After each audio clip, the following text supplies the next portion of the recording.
민족 고유의 명절 추석입니다. 미리 우리 성도들 중에는 어저께 고향에 떠난 분들이 있고 오늘 예배를 마치고도 떠날 분들이 있습니다. 고향으로 가시는 거지요. 부모 형제가 있고 그리운 그런 고향으로 가는 길입니다. 차는 밀리고 또 길은 막혀도 고향으로 가는 길은 즐겁고 행복한 겁니다. 그것처럼 내 육신이 태어난 내 육신의 고향이 있는가 하면 내 영혼이 돌아갈 영혼의 고향, 성경은 본향이라고 그러는데 내 영혼이 돌아갈 고향, 새하늘과 새 땅, 사람이 육체로 살다가 죽음으로 끝나는 게 아니라 하나님의 말씀인 성경에 우리는 천국에 가서 영원히 살게 될 줄로 믿습니다. 사람이 죽으면 돌아가셨다고 얘기를 합니다. 돌아가셨다. 아무개가 돌아가셨다. 하나님 품으로 돌아갔다는 이야기입니다. 근데 누구나 다 하나님께로 돌아가는 게 아닙니다. 성경이 말씀하신 그 기준에 부합하고 합당한 자, 그리스도의 의의 옷을 입은 자, 즉 예수님을 믿고 내 마음에 영접한 자, 그 사람만이 아버지 품으로 고향으로 돌아가게 될 줄로 믿습니다. 세상에서도 고향을 잃어버린 실향민들이 있습니다. 북한에 고향을 둔 사람들, 갈 수 없는 실향민들. 또 어떤 이유에서인지 모르지만 고향이 없는 분들도 있습니다. 가고 싶어도 갈 수 없고 그리워할 고향이 없는 거죠. 육신의 고향도 그렇습니다마는 돌아갈 내 영혼의 고향이 없는 사람은, 내 영혼의 본향이 없는 사람은 세상에서 가장 불쌍한 사람입니다. 저는 오늘 말씀을 시작하면서 돌아갈 고향이 없어서 죽음 앞에 발악을 하면서 비참한 죽음을 가졌던 한 사람을 먼저 소개하고 돌아갈 고향이 없었던 한 사람을 소개하고 이 말씀을 이어가려고 그럽니다. 1980년 3월 프랑스 브루셀의 한 병원에 한 세기를 떠들썩하게 했던, 대단히 사람들에게 주앙받고 존경받던 한 사람이 폐수종으로 병원에 입원을 하게 됐습니다. 폐수종이란 폐에 물이 차는 병이에요. 제가 경험한 바로는 목회를 하면서 폐에 물이 차면 그걸 말리거나 빼거나 이렇게 하는데 병이 짙어서 물이 계속 차면 생명이 얼마 남지 않았더라고요. 이 폐수종은 상당히 이게 무서운 병입니다. 폐에 물이 차는. 그래서 이 사람이 폐수종으로 입원을 했는데요. 입원해 있는 한 달 동안 발악을 하면서 큰 소리로 괴로움을 토로했습니다. 두 가지 때문에 그렇습니다. 하나는 너무 고통스러운 거예요. 육체적 고통 때문에 그렇게 크게 발악을 했어요. 두 번째는 죽음에 대한 불안과 공포. 내가 이렇게 주앙을 받고 존경을 받았는데 내가 이제는 생명의 불이 여기서 꺼지는구나. 그 죽음, 총각에 달려있는 그 죽음 앞에 불안과 공포. 이것 때문에 견딜 수가 없어서 발악을 하는 거예요. 살려고 발악을 하는 거예요. 자기 병명이 무엇인지 죽음을 직감한 그는 아내에게 병명조차 물어보지도 못했고 아내조차도 남편에게 병명을 얘기할 수 없는 그런 상황 속에서 소리를 치며 괴로워하는 모습을 아내는 아무런 도움을 줄 수 없이 지켜볼 수밖에 없었습니다. 그런데 1980년 4월 16일 날 입원한 지 한 달 만에 세상을 떠났습니다. 그 직전에도 막 소리를 지르며 내 죽기 싫다고.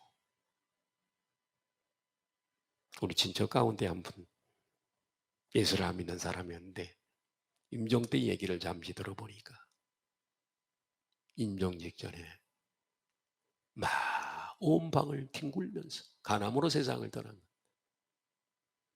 나 죽기 싫다고 소리를 고래고래 지르면서 임종을 마친 우리 친척 중에 그런 사람이 있습니다. 여러분, 돌아갈 고향이 없어서 죽음 앞에 파랑했던 이 사람, 그가 바로 실존주의 철학자인 사르트르입니다. 유명한 철학자입니다. 그는 글로써 많은 글을 썼는데 이 글로써 죽음으로부터의 자유, 죽음으로부터의 안식, 글로서는 이런 글을 많이도 쓰고 이 죽음에 대해서 그렇게 많은 외침이 있었으나 실제 자기의 죽음 앞에서는 이렇게 발악을 하고 죽기 싫다고 소리를 지르다가 결국은 죽고 말았습니다. 한 신문사에서 왜 사르트르가 그렇게 죽어야 했는가? 사르트르의 말로가 그렇게도 비참했던 것은 바로 그에게는 돌아갈 고향이 없었기 때문이었다. 육신의 고향 말고 죽음 후에 그렇게 두렵고 공포에 휩싸여서 죽음을 맞이했던 그는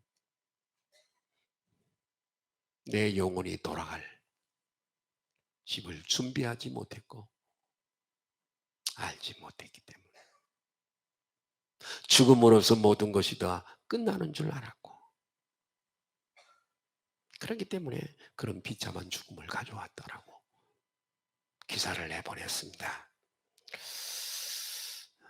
여러분, 우리에게는 영적인 본향이 반드시 있는 줄 믿으시길 바랍니다. 죽음 후에 성경은 이것에 대해서 얼마나 우리들에게 많이 말씀을 하는지 몰라요. 너희는 마음에 근심하지 마라. 하나님을 믿으는데 아버지를 믿으라. 또 나를 믿으라. 내 아버지 집에 거할 곳이 많도다. 죽거나 죽음으로 끝나는 게 아니야. 그것은 죽고 싶어도 구더기 하나도 죽을 수 없는 곳이야. 그것은 다시는 눈물도 슬픔도 죽음도 질병도 없는 곳이야. 계속해서 우리들에게 말씀해주고 있잖아요. 물고기 중에 연어라는 고기가 있습니다. 11월 달이 되면 태평양에 나가서 살던 연어들이 다시 또 돌아오는 연어떼가 막 양양에 남대천에 돌아오는 모습을 봅니다. 이 연어라고 하는 고기는 모천 기소본능을 가지고 있습니다. 자기가 태어난 천, 좁은 그 천, 거기로 다시 회귀하는 본능이 연어에게 있습니다. 이 연어는 기소본능과 모험과 숙명을 안고 살아가는 물고기입니다. 자기가 태어난 좁은 고향을 떠나 수천리 때로는 수만리 넓은 바다로 여행을 떠나 약 4년 정도의 삶을 살다가 산란할 때가 되면은 자기의 예민한 후각을 사용해서 자기가 태어났던, 자기가 잠시 머물렀던 그 천으로 돌아오게 됩니다. 그 모천의 냄새를 따라 정확하게 그가 태어났던 고향으로 돌아오게 됩니다. 돌아오다 보면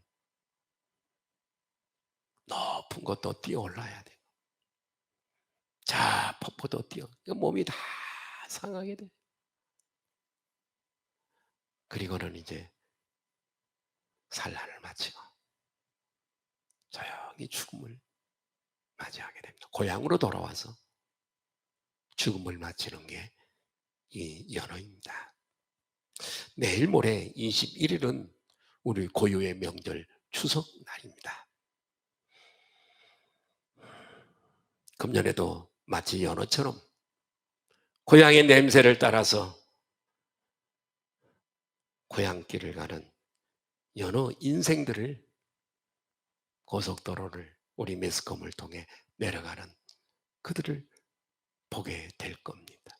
어제부터 떠난 분들도 계시고 예배를 마치고 또 떠나는 분들도 계실 것입니다.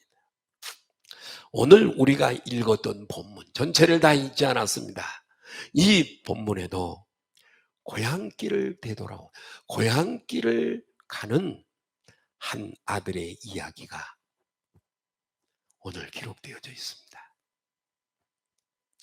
예수님께서 말씀하신 탕자의 귀향입니다. 예수님께서 이야기를 통해서 우리에게 가르쳐 주시는 레슨이 몇 개가 있습니다. 첫 번째는 아버지 하나님의 품이 우리의 고향입니다. 첫 번째는 빨리 띄워주세요. 1번 띄워주세요. 다른 생각하지 말고 내 설교를 들으면서 네? 네. 아버지 하나님의 품이 우리의 고향이다. 영혼의 고향이다. 믿으시면 아멘 하십시다. 우리는 흔히 본문의 비유를 가리켜서 탕자의 비유라고 그렇게 말합니다. 따라서 당연히 이 비유의 주인공은 아버지 모든 재산을 가지고 외국에 가서 탕전했다가 돌아온 이 둘째 아들 탕자가 주인공이다라고 그렇게 생각을 합니다. 그러나 좀 더 자세히 본문을 살피고 깊이 들어가 보면 주인공은 둘째 아들인 탕자가 아니라 그 아들의 돌아옴을 기다렸다가 반가이 사랑으로 맞이해주는 아버지가 주인공인 것을 우리는 쉽게 알 수가 있습니다. 서구의 신학자들에 의하면 이 탕자를 가리켜서 어떻게 번역하고 있냐면 낭비하는 아들이다. 낭비하는 아들이라고 그렇게 말합니다. 이를 가리켜서 우리는 탕자라 한자어입니다. 탕자라고 부릅니다. 탕자란 누구냐? 술과 쾌락과 노름 이런 것들로 과도하게 빠져서 바르게 살지 못하는 사내 이렇게 번역할 수 있는 거죠.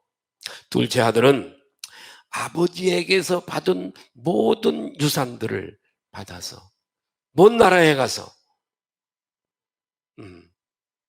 다 탕진해버렸어.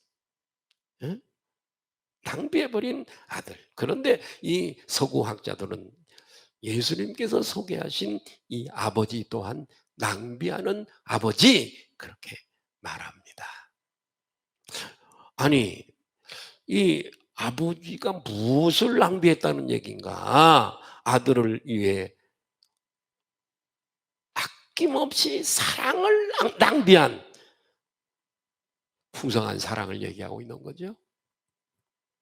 아낌없이 아버지의 사랑을 낭비한 아버지다. 서구학자들은 또 그렇게 얘기를 합니다. 그리고 이 넉넉하신 아버지의 사랑의 품이야말로 집 나간 아들이 돌아와야 했었던 그의 궁극적인 고향이었던 거죠. 아담 이후에 에덴 동산에 막혀버린 그것은 하나님께로 가는 길이 막혀버렸고 하나님께 돌아가는 본향에 돌아가는 그 길이 없어져 버린 것이죠. 이 길이 어떻게 언제 하나님께로 가는 길이 생겼는가를 오늘 말씀을 통해서 깨달을 수가 있습니다. 예수님은 이 이야기 본문 속에서 둘째 아들이 돌아와야 했었던 이 아버지의 품이 단순히 인간적인 정으로서의 아버지의 품이 아니라 하늘에 계신 하나님의 품인 것을 이 비유를 통해서 암시를 하고 있습니다. 누가복음 15장 21절을 보실까요? 시작. 아들이 이르되 아버지 내가 하늘과 아버지께 죄를 지어서, 자 스톱, 내가 하늘과 아버지께 죄를 지었사오니, 여기 그 참회의 대상으로 하늘을 언급하고 있습니다. 참회의 대상이 하늘을 언급하고, 유대인들은요 여호와 하나님의 이름이 너무 어미하고 지고하고 그렇기 때문에 너무 거룩한 것이기 때문에 하나님 대신에 하늘이라고 하는 표현 쓰기를 좋아했습니다. 오늘 본문에도 그렇게 나와요. 하늘에 계신 이 하나님이야말로 집을 떠난 오늘 당자뿐만이 아니라 지구상에 살고 있는 모든 인간들이 누구를 통해, 예수 그리스도를 통해 돌아갈 본향인 거예요. 하나님 품이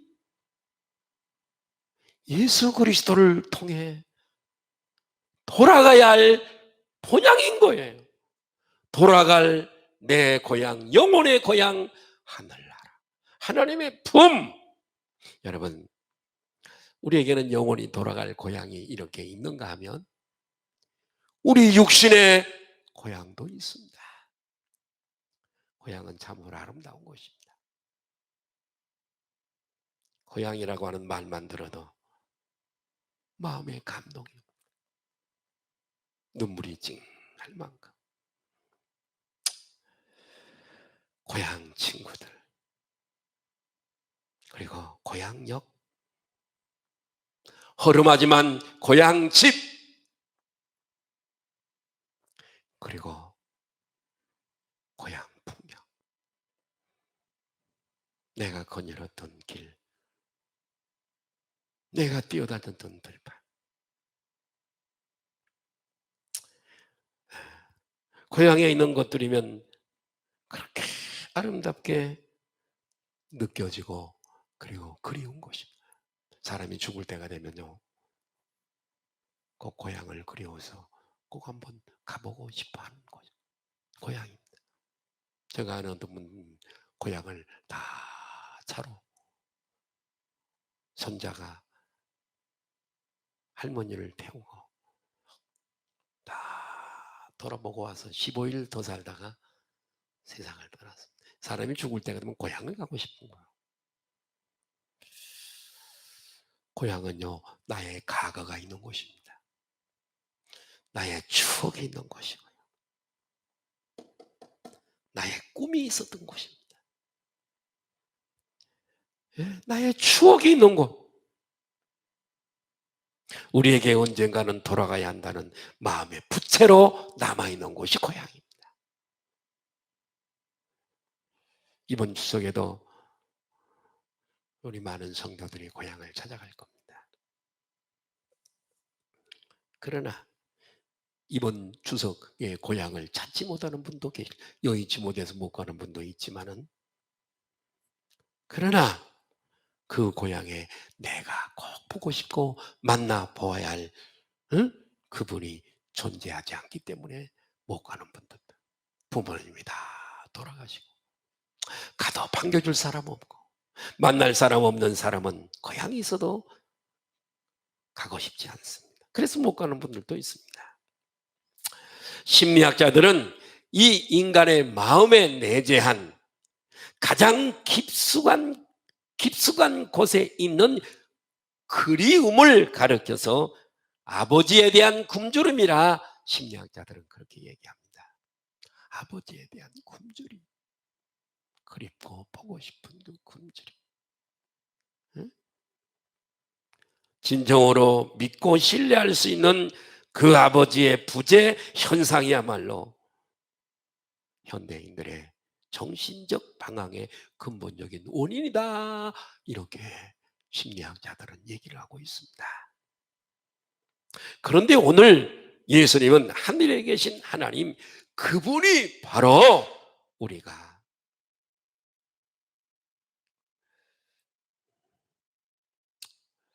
우리를 기다리던 우리의 고향이다. 우리의 아버지라고 이렇게 예수님은, 그것이 바로 우리 영혼이 돌아갈 고향이라고 예수님은 비유를 통해 말씀해 주고 있습니다. 우리를 선택하시고, 그죠? 우리를 지으시고, 우리를 역사하시고 섭리하시고, 그러한 오늘도 우리를 아시고 우리의 필요를 채우시고 우리의 코에 호흡을 오늘도 기동하게 하시는 그 하나님 아버지의 품, 그것이 진정한 우리의 영혼의 고향이다. 이렇게 말씀하고 계시는 겁니다. 아멘. 천국에 가면 이 땅에 있는 게 다 있습니다, 여러분.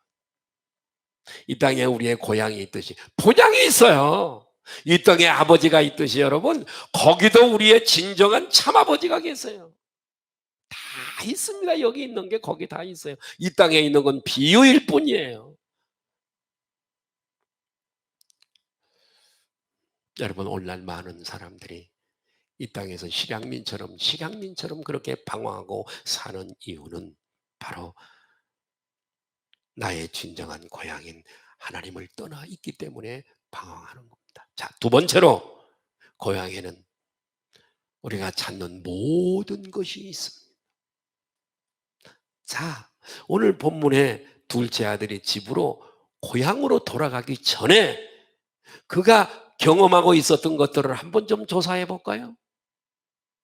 한마디로 그는 먼 나라에서, 아버지 집과 멀리 떨어져 있는 먼 나라에서 굶주리고 있었어요. 응? 그런 육체적으로 심한 굶주림으로 굶고 있었어요. 그래서 별 수 없이 유대인들이 그렇게 혐오하는 돼지, 여러분 이스라엘은 돼지고기가 없어요. 다른 데 가서 사와야 돼요. 돼지는 제일 혐오하는 동물이에요.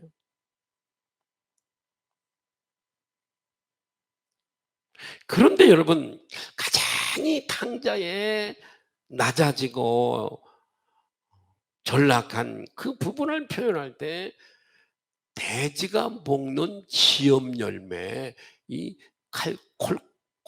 칼처럼 생긴 그 콩 속에 조그만 몇 개 알이 아카시아 그 피처럼 그렇게 박혀 있는, 그게 지엽 열매입니다. 돼지가 먹는 지엽 열매로 허기진 배를 채웠다고 하는 것은 가장 심각한 제 아래로 전락했다는 얘기예요. 그걸로 지금 배를 채우고 있는 거죠. 처참합니다. 응? 그러나 그렇게 하는 동안 그의 자존심은 구겨졌고, 죄책감, 소외감, 정신적 그리고 영적, 춥고 굶주린 영혼이 되어져 버린 겁니다. 하나님을 떠난 인간은 그런 거예요. 채워도 채워지지 않아요. 가져도 만족하지 않아요. 1억 가지면 만족할까요? 10억이 생겼어요. 만족할까요? 100억을 가진 사람도 만족하지 못해요. 세상에 어떤 걸 다 가져도 만족하지 못하는 이유 중에 하나가, 그걸 가져본 사람을 한번 조사해 보면 알아요. 솔로몬보다 부귀와 영화를 노린 사람은 전무후무예요. 그렇게 가지고 싶은 것 다 가지고, 눈으로 보고 싶은 것 다 보고, 그래도 만족이 안 돼. 헛되고 헛되니 헛되고 헛되도다. 날 잡는 것 같다. 만족이 없어요. 여러분 그렇습니다. 우리가 세상에 어떤 좋은 차를 가져도 만족이, 좋은 집에 70평, 90평짜리 집에 살아도 처음에는 좋겠지만 만족이 없습니다. 하나님이 우리 인간을 만들 때, 제가 자주 쓰는 표현입니다만은, 여기 심령, 여기에다가 빈 공간을 만들어냈대요. 여기가 채워지면 행복하고 기쁘고 만족한답니다. 근데 여기에 이 창고는 어떤 것으로도 못 채운대요. 돈으로도 안 되고.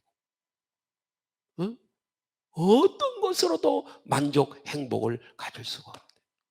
이 빈 공간, 여기는 하나님, 곧 예수 그리스도로, 믿음으로, 할렐루야, 영적인 만족으로 채울 수 있는 공간이래요.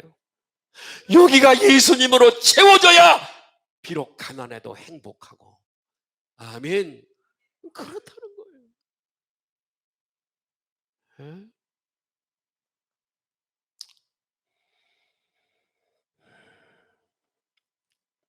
그런데 그가 돌이켜 고향으로 돌아옵니다. 아버지 품으로 돌아오는 거예요. 돌아오자마자 그를 기다리고 있던 것은 무엇이었을까요? 따뜻한 배부름이었습니다. 하나님 품으로 돌아와야 배부름이 있어요. 영적인 만족이 있습니다. 우선 고향에는요, 용서와 용납이 있었어요. 하나님의 품에 돌아오면 용서가 있습니다. 어떤 죄를 지었어도 용서가 있어요. 사람은요, 용서 못하고 살아갈 수 있어요.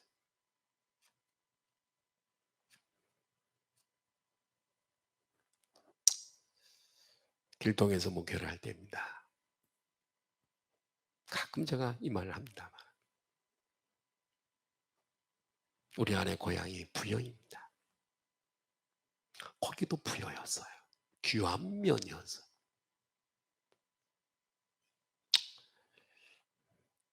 피부암이 왔습니다. 우리 교회를 나오지 않았어요. 저기 금호동 교회, 금호 감리교회인가를 나간 분. 우리 교회 새벽 기도회라든가 수요일 예배에 가끔 나와서, 같은 부여니까 또 아내랑 얘기하고 이러다 좀 친해졌어.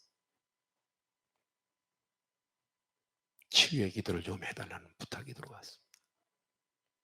집으로 갔어요, 제가. 말씀을 가르치고 기도를 해주기 전에 잠깐 상담을 했어요. 마음에 걸리는 거 있나요? 누구 미워하는 사람 있나요? 예, 있습니다. 누굽니까? 이걸 얽힌 실처럼 이걸 풀지 않고는 내가 1000번을 기도해줘도 안 낫습니다. 누굽니까? 시 아주머니. 깊이 물어보지도 않았어요. 왜 그렇습니까? 얘기를 안 해요. 성경에는 7번씩 7번씩이라도 용서하라고 해요. 예수님이 우리를 용서하셨고, 주기도문에 내가 남을 용서한 것처럼 아버지도 나를 용서해달라는 기도도 있지 않냐. 용서를 해야 당신의 병은 낫습니다. 싫습니다. 가기가 어렵죠? 전화기 여기 있네요. 전화하세요. 용서를 하고 내가 잘못했다 푸는 순간에 당신의 영은 자유를 얻을 겁니다. 그리고 병은 치료될 겁니다. 나는 죽더라도 용서 못합니다. 내가 전화를 주었는데도, 그래서 나는 그냥 안수기도 하고 왔습니다. 한 10일 정도 살았나요? 죽었다는 부고가 오더라. 소식이 오더라. 여러분, 원수 맺고 살지 마세요. 용서하지 못하는 것은 당신에게 치명적입니다. 고향에는요, 돌아오니까요, 용서가 있어요. 아버지의 용서가. 그리고 용납이 있어요.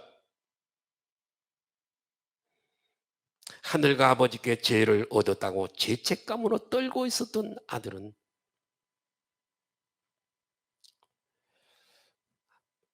아버지가 죽인이 여기시면서 받아줍니다. 그리고 그를 안습니다. 포용합니다. 입을 맞추고. 여러분, 이 둘째 아들은 더 이상 소외될 필요도 없고 죄책감을 가질 필요 없고 두려움을 가질 필요도 없습니다.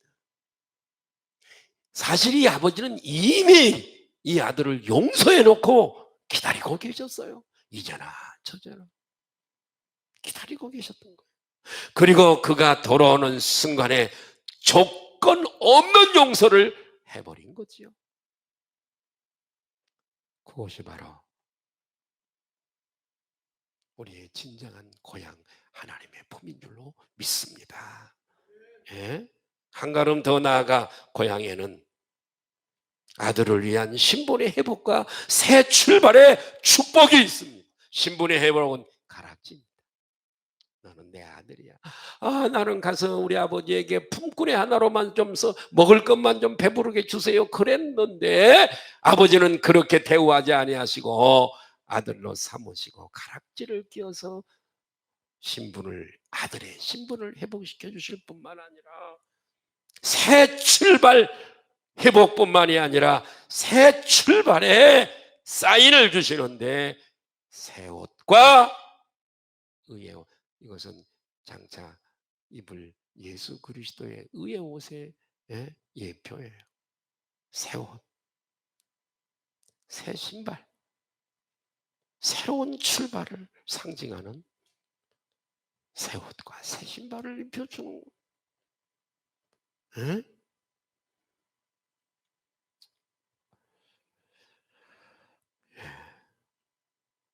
그리고 새로운 미래를 향한 축복을 누리는데 잔치를 베풀어요. 살찐 소를 잡습니다. 잔치는 과거를 청산하는 그런 잔치였을 뿐만 아니라 새로운 미래를 떠나는 축복의 잔치였습니다. 이렇게 좋은 곳이 바로 내 본향, 영혼의 고향입니다. 육신의 고향도 참 좋은 곳이지만 그보다 더 훨씬 좋은 것이 우리 영혼의 본향인 줄로 믿으시기를 바랍니다. 자, 문제는 우리가 어떻게 그 영혼의 본향으로 갈 수 있을 것인가. 세 번째로 돌이킴이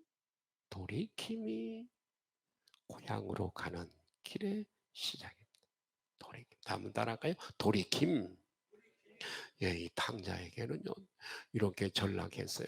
돼지가 가장 유대인들이 혐오하는 돼지가 먹는 그 지업 열매를 먹을 만큼 타락한 이 탕자가 돌이키는 마음을 가져요. 돌이킴이라는 게 중요해요. 15장 17절 볼까요? 누가복음 시작.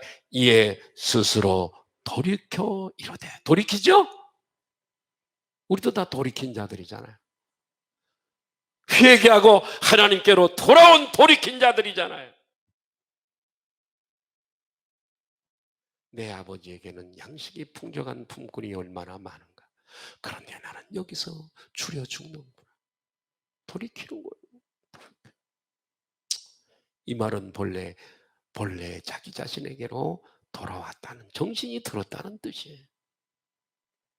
자신의 진정한 모습, 아버지를 떠나 방황하는 자신의 비참한 죄인됨을 의식을 한 겁니다. 인지한 거예요. 내가 어디 와 있고 어디에 서 있는가를 이 탕자는 똑똑히 인지했습니다. 그리고 참으로 오랜만에 아버지 집을 그리워하면서 아버지를 떠난 것에 대한 가슴 아파합니다.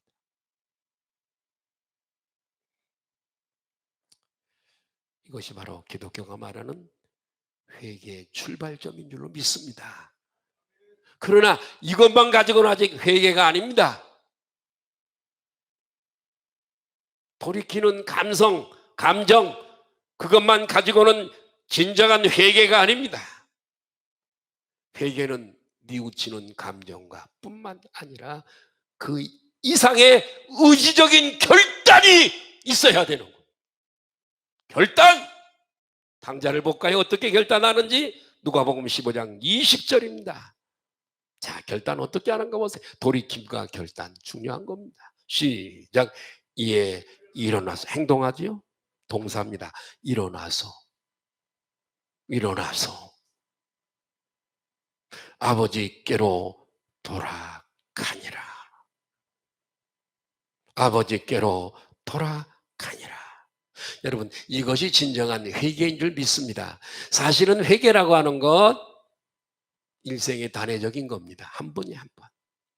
우리가 하는 회개는 그게 자백이에요, 자백. 이때가 바로 당자에게서 고향으로 아버지 품으로 돌아오는 순간이죠. 사랑하는 여러분, 오늘 이 말씀을 주신 예수님 자신이 이 땅에 오신 이유와 목적이 무엇일까요? 예수님이 오신 목적을 여러 가지로 우리는 표현할 수 있습니다만은 우리가 고향으로 내 영혼이 본향으로 가는 길을 놓기 위해서 없던 경부선 고속도로를 박정희 대통령 때 뚫은 것처럼 에덴 동산에서 막혀버린 하나님 품으로 돌아가는 막혀버린 그 길을 다시 경부선 고속도로를 내듯이 우리의 영혼이 하나님 품으로 본향으로 돌아갈 수 있도록 새 길을 내시기 위해서 예수님이 오셨습니다. 요한복음 15장 14장 6절 한번 볼까요? 시작. 예수께서 이르시되 내가 곧 길이요 진리요 생명이니 나로 말미암지 않고는 아버지께로 올 자가 없. 이 길, 새롭고 전에 없던 새롭고 산 길, 내 영혼이 하나님 품으로 가는 그 길을 만드시려고 예수님이 이 땅에 오셨습니다. 그분을 통하지 않고는 아버지께로 갈 수 있는 방법이 없습니다. 인간의 어떤 도덕적인 행위로 돈 갖고도 못 가요. 하나님 나라. 지혜를 가지고 지식을 갖고도 못 가는 곳 하나님 나라. 오직 믿음으로 가는 나라 하나님 나라. 예수를 믿음으로 예수님이 내신 그 길로 우리는 본향으로 가게 될 줄로 믿습니다. 인간과 하나님 사이를 가로막는 최대의 장애물은 sin, 죄인, 하마루티아, 헬라어로 죄입니다. 이사야 59장 1절. 죄가 가로막혀 있대요.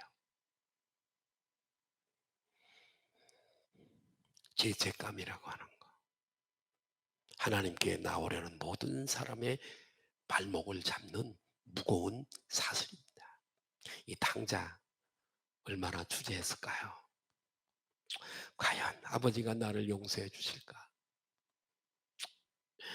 내가 집 가까이 갔을 때 나를 발견한 아버지가 고래고래 소리를 치며 이놈아 나쁜 놈아 내 집 근처에 얼씬거리지도 마라 쫓아내질 않을까? 실제로 예수님 당시에 대표적인 바리새인들 종교인들이 있었습니다. 그 사람들은요 종교인들이에요. 하나님을 어떻게 믿었냐? 무서운 검사나 그 다음에 경찰관 형사처럼 하나님을 그렇게 믿었습니다. 나의 삶을 스스로 완벽하게 내 자신이 회복시키지 않는 한 하나님은 결코 나를 가까이 하지 아니하시고 심판하고 저주하시는 하나님이 바로 바리새인들이 믿는 하나님이었습니다.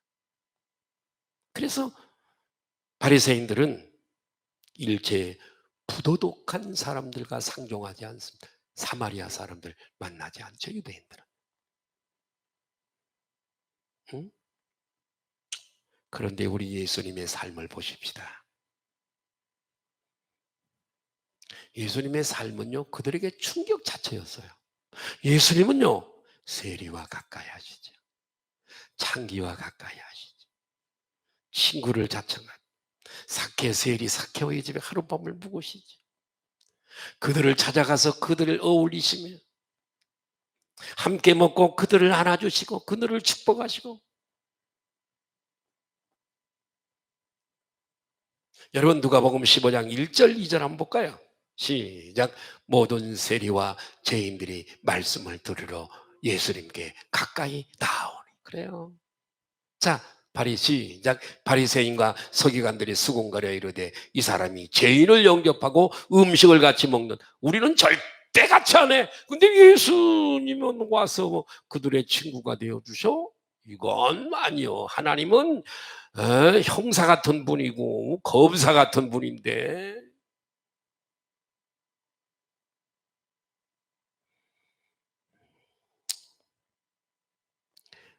사실 본문의 이야기 속에 나오는 아버지는 바리새인들이 상상한 하나님과는 거리가 먼 하나님.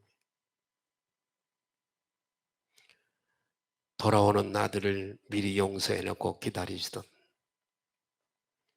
본문이 우리들에게 보여주시고자 하는 아버지는 바로 자신의 아들이신 예수님을 이 땅에 보내셔서 우리 죄를 짊어지고 우리가 받을 심판과 저주를 대신 받으시고 이제 그를 구원의 주로 붙들어 조건 없이 용서하시고 불쌍히 여기시는 아버지시요, 그렇게 돌아오는 자들을 완벽한 자신의 자녀로 신분을 회복시키시고 축복된 미래를 약속하시는 아버지신 줄로 믿으시면 아멘 하십시다. 자, 오늘 본문 다음에는요, 형이 나와요. 형이. 사랑하는 잃어버렸던 동생이 돌아왔는데 함께 기뻐하지 않고 저런 자식은 내쫓아야 돼요. 무슨 잔치예요? 새 옷이에요. 이렇게 큰 소리 치는 맏아들 형의 이야기가 이 본문 다음에 나옵니다. 여러분, 우리를 맞아주신 하나님이 이 맏아들과 같지 아니한 것에 감사하시기를 바랍니다. 얼마나 다행스러운 분인지 몰라요. 이 맏아들의 얼굴에서 보이는 하나님이 바로 바리새인들이 믿고 있었던 하나님이에요. 응? 정죄하시는 하나님, 심판하시는 하나님, 엄격하신 하나님, 공의로우신 하나님, 그렇게 믿었거든요, 저들은요. 그러나 예수로 오신 하나님, 그분은 우리 죄를 대신하시고 십자가에서 피 흘리심으로 그 피에 자신의 누추한 존재를 적시는 사람마다 용서받는 자로, 사랑받는 자로, 미래를 향해 나아가는 새롭고 산 길을 제공하시는, 살 길을 제공하시는 분이 되어주신 줄로 믿습니다. 그분이 바로 우리의 본향 가는 길을 준비해 주신 분, 예수 그리스도. 이제 우리는 용서받은 자, 사랑을 받은 자, 구원을 받은 자로 우리를 이끄시는 선한 목자 되시고, 우리는 그분의 인도를 따라 우리의 영원한 본향에 도달하는 그날까지 아직도 고향을 몰라 방황하는 사람들을 가까이 하고 그들에게 참 본향이 있다는 소식을 전해주면서 이웃들의 손을 잡고 그들에게 하나님의 사랑을 전달하는 저와 여러분 되시기를 예수님의 이름으로 축원합니다. 이 기성의 계절에, 기향의 계절에 말이에요, 고향길만 있는, 내 육신의 고향길만 있는 것이 아니라 내 영혼의 고향길이 있다는 것을 기억하시고, 여기는 잠깐이지만 저곳은 영원한, 혹시 여기는 잃어버렸어도 자 본향만은 잃어버리지 말고 끝까지 소망 가운데 붙잡고 승리하는 저와 여러분 되시기를 예수님의 이름으로 축복합니다. 기도하시겠습니다.